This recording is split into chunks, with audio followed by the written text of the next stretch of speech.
What's up, everybody? Welcome to another deck profile here on TCGU University. My name is Tam. Today we're going to be doing Devora from the UniVersus card game. Let's jump into it. Alright guys, so this is Devora. She's a 7 hand size, 17 life character. Wow, that's not a lot of life, but you'll see why. She's got all chaos and life. We're going to be playing under the life symbol today. She says enhance : your attack gets +1 damage for each printed 4 damage attack in your card pool. So she wants to play as many cards in her card pool and just snowball bigger and bigger and bigger and bigger attacks as she goes. Then enhance once per turn : your next check gets +X. X equals the number of attacks in both players' card pool, period, gain X vitality. So if I've got like 4 cards in my card pool, or 4 attacks in my card pool, and they've got an attack, I will get +5 to my check and then gain 5 life, which really stretches out this 17 as long as I can like stay above, as long as I can keep my head above water. She's a really, really good defensive character and unbelievably offensive. If your opponent blocks his attacks, your attacks just get cheaper. Your last big bomb gets cheaper at the end. So yeah, let's just move into the profile. Starting with the actions, I'm playing for Revoke. This card is dual-purposed in the deck. Not only does it say response, cancel, and enhance, but it also says first form.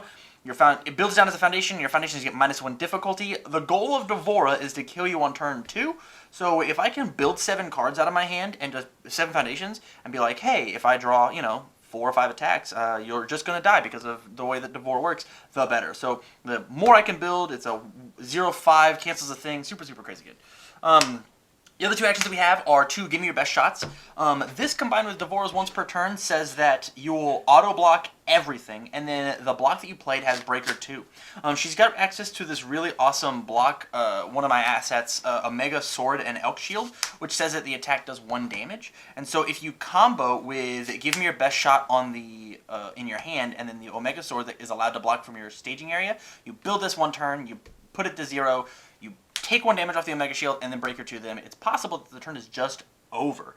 Very, very good card combinations. And then the last asset that we play is Swordfish 2, because, sometimes you just die. So being able to just get rid of an attack is super good, and we have a very good momentum out already, and so adding this to our momentum actually is just gas. One of the cool plays that you can do with this is kind of treat this like a different card we have in the deck called Fatality, where it's totally possible for me to play an attack, give my stat or my check bonus, and then swordfish my own attack to reduce the progressive difficulty by 1, and then play my next attack with the plus. It's a really, really cool play that's very niche depending on the situation, but it definitely pays off sometimes. On to my attacks. The best attack in the deck by far is Ovipositor Charger. Every time that one of these gets slammed down on the field, my opponent sighs, because if one's coming, then the rest are coming. It says in hands I can play the Ovipositors from my discard pile for the rest of the turn like they were in my hand. Small issue, it does check a 2, and so later in the turn it can be a little rough, but this is just like perpetual attacks for 4 damage, or sorry, 5 damage, 6 damage, 7 damage, 8 damage that they have to deal with. Yeah, it's 2 mid, but you get to play, 4 of them, and I've only played 1 card since the other ones were all on my discard pile. The next bomb of the deck is Peashooter. It's actually the whole reason I put the deck back together. Thanks to 7th Cross, we have a life 4 damage attack, and it actually plays really well with the deck. So, enhance this attack gets +1 to its keyword rating for each charge attack in your card pool. So Peashooter counts, and Ovipositor counts. So I'll play Ovipositor, and then get bonus to my check from Ovipositor, get bonus to my check for Devora, play Peashooter at the end, and if I've got 2 or 3 Ovipositors in my card pool, my Peashooter gets like +3, +4 to its powerful rating, which, mixed with Devora's +X damage, just kills people. In addition to that, I can also use allies from my card pool in order to pay for the cost. So other Peashooters, as well as I play a 2 of Crawler. This card says that breakers can't happen in the card pool, and we have ways with Devora support to add it to the card pool itself, but it also just counts as a momentum for the Peashooter. So we increase the rating with Ovipositor or Peashooter, and then pay the cost with Crawler in order to clear our card pool and hit you with a big bomb. Card's insane. Got 5 base speed. Super, super, super nutty. Moving on to the bread and butter attacks of Devora, we've got 3 Urban Shower. It's really good on reversal because we get to gain a bunch of life, throw a couple cards in our card pool, and then this thing hits you really, really hard. On average, it does like 8 damage because of blocking with an attack, playing the Urban Shower on the reversal, giving it 2 damage with Devora, and if it's not blocked, it burns them from another 2, and you heal 2. And so you stretch out your life total a little bit further, you burn them for 8, you get your momentum, so Peashooter is even scarier. They have to deal with this card. On the same vein, we've got Kersplat, but Kersplat has another role, mainly on the offensive turn. Commit a Foundation, your next card ignores progressive. So this, mixed with Devora's once per turn, says you auto-pass everything in your deck. You could check a -2 and still pass it because of the way that Devora works, plus ignoring progressive. Super, super good. Once again, same reversal plan as Urban Shower, just stretching our life out a little more. Another bomb they have to deal with, we're playing triple the Scourge. It is just Devora's Enhance again. So playing this at the end of a chain, if I don't have a Peashooter, says that it gets like +4 damage, and then Devora gets it +4. So it's like a 12 damage attack as like the 4th attack, right? And then you Kersplat and then Peashooter at the end. It just says that they have to waste resources on this to not die, and then the Peashooter or the Ovipositor or whatever kills them at the very end. Last attack that is truly an attack. We've got Hand Cannon at a 2 of. The reason we're playing this, one, is I don't want... There are some times that cards need to leave my opponent's discard pile or card pool due to effect, and we don't want that to happen.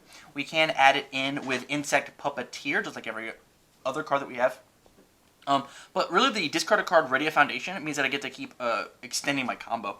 It is like another copy of Ovipositor, Asterisk, because Ovipositor gets to discard a card to increase my check. This just readies a Foundation, gets the 2 speed, gets extra damage from Devora. There's plenty of times where I've closed out a game discarding the last card of my hand to give it the 2 speed, making it 6 mid for 4+X with Devora. Super crazy good. And then the last card that we're playing double Fatality. Fatality is just a free enhance on Devora that they can't cancel. So I'll play 3 or 4 attacks, play Fatality. My check will get bonus. Fatality will leave. I'll play the Peashooter, and they could not mess with they couldn't revoke my Devora or anything. In addition to that, it also moves 2 momentum, so my Peashooter gets an extra X damage, just because of Fatality. This card's super good. We sideboard 1 more, but we're not showing sideboards today. On to the Foundations. If you notice, there was a bunch of attacks. Devora wants to attack a bunch. And because she wants to attack a bunch, she wants to build a bunch. We're mainboarding 4 over the top. Like I said when I talked about Revoke, we just, if we have 2 of these and a Revoke in your hand, we build out our whole hand. Over the top does not count towards progressive difficulty, so you play the rest of your cards super easy, and just play as many Foundations as you can. Along the same lines, we've got Hunt for Spiders and Dragons. One of my favorite turn 1 plays is to play Hunt for, over the top, Revoke over the top, Hunt for Spiders and Dragons into Revoke. Or into, Fatality. Hunt moves, over the top build for free, Fatality builds for free, Revoke builds for free. It's just like, I'm using the word free a bunch because it is. In addition to that, if your life attack hits you, which our whole deck is, I can either burn 2 or gain 2. Less relevant, the most important relevant part is I turn off Foundations that I don't like. Sometimes they're just like Foundations that just sap my deck, gotta get rid of them. Up next, we've got 4 Manifestation. It's a little stun deterrent, as well as it says if it's committed due to a cost to play an ability, they commit a Foundation. When I play Kersplat, it takes and commits in order to ignore progressive, and so that committal makes them commit a card as well, which is +1 speed, asterisk, as I continue my turn. It also checks a 6, which is a theme for the rest of this deck. We're playing 4 Syndicate Slice because it's a really good low block. It's got spam, so I can build it early, and it checks a 6. That's really it. It's just really good stats, and I want to play as many attacks as I can. Having 6s lets you do that. On the opposite end, we've got Insect Puppeteer. It is, once again, spam. It's a 0/4, but it lets you add cards into your card pool. You add a printed 4 damage life attack from your discard pile to your card pool, like Hand Cannon, like Crawler, like Ovipositor, in order to keep playing some cool effects. It also says flip your attack gets 1/1. Surprisingly, that 1 speed, 1 damage when I flip 2 of them, so 2 speed, 2 damage, closes out games when your opponent has to block everything that you throw. The random +1 speed very much matters in this card. Next, we've got triple Orphan Alchemist. This card is a 3 of. It could probably be a 4 of, especially if your local format has a lot of fatalities running around. One of the worst things that can happen to this deck, actually, is Fatality my Ovipositors. Orphan Alchemist responds after your opponent would play Fatality to remove my Ovipositor. It cancels that, and I get to draw an extra card. Also, it checks a 6, which, you know, kills people. 3 Prolonged Espionage. It's a 3/5. I believe it's the only non-block in the deck. It says that my attacks get 1/1. So it is basically, and it deadlock the attacks get 2/2. So 1/1, 2/2. All my attacks can get 3/3. And they're not unique. So I can open up 2 of these and all of my attacks get 2x. Or 2x, right? Very, very good 3/5. At first I didn't like this card in the deck, but man, it has grown on me when it just kills people for free. A lot of frees in here. Double Immortal Knowledge. Honestly, this was just trying to find room. I need more mid-blocks. It's spam, +1 or -1 damage, and then the best part about it is after my opponent's review step, add the top card of their discard pile to their hand. So Devora has 17 life, and she builds a lot of foundations. Sometimes you're like, hey, draw a foundation as opposed to that attack you can maybe draw. Super, super relevant. +1 damage, less so, but it's spam. It's good. It's fine. Onto the 1-ofs. We play 4 1-ofs. We play 1 round, 1 fight. Mortal Kombat remove after opponent plays a second ability of a card, a second named card, remove it from the game by removing this card. Fun defensive pieces. Maybe they only have the 2 of the same attack. I've got this on board. They just can't threaten that life. And then Deadlock enhance your attack. Your opponent loses 1 vitality. I've never gone to Deadlock with this deck. It just doesn't happen. I kill you or you kill me. It's just the way the game goes. But if it ever does happen, you know, burn ones, you know, they can't interact with that. 1 Generous Gambler. This should be a 2 of. Because of cards getting flipped like Comfort Spiders and Dragons, because of cards getting flipped like, Insect Puppeteer, and with the ability on the Elk Shield, +2 speed is very good whenever you get +X damage. Also, -2 speed is very good whenever you have to block and save your life because you have 17 of it. Last 2 cards, we've got Last of Its Kind, which is a little bit of DR, and at Desperation, +2 damage. 9 times out of 10, though, if I kill you, I actually don't end the game at Desperation. I could be at 1 life, and normally I don't end at Desperation because I gain life to play my last one, so my last one misses the 2 damage. But lose 2 for this attack to get -4, it's just -2 damage, and sometimes -2 damage on the half block matters. And because I -2 life and I gain it back with Devora, sometimes it actually says for real -4 damage. So it's pretty good. Use it sparingly. And my last one, Delta Blue Team Leader. It's a good low block, and it says that any of my attacks get an additional +1. So with this out and Devora and Prolonged Espionage, all my attacks are getting like 3 damage every time that I play a card, which, you know, my opponent has to deal with that. They're not allowed to just ignore any of my attacks. They have to notice my attacks and truly be wary of it. Thank you very much, you guys, for watching this profile here on TCGU University. If you like this, don't be afraid to like, share, subscribe.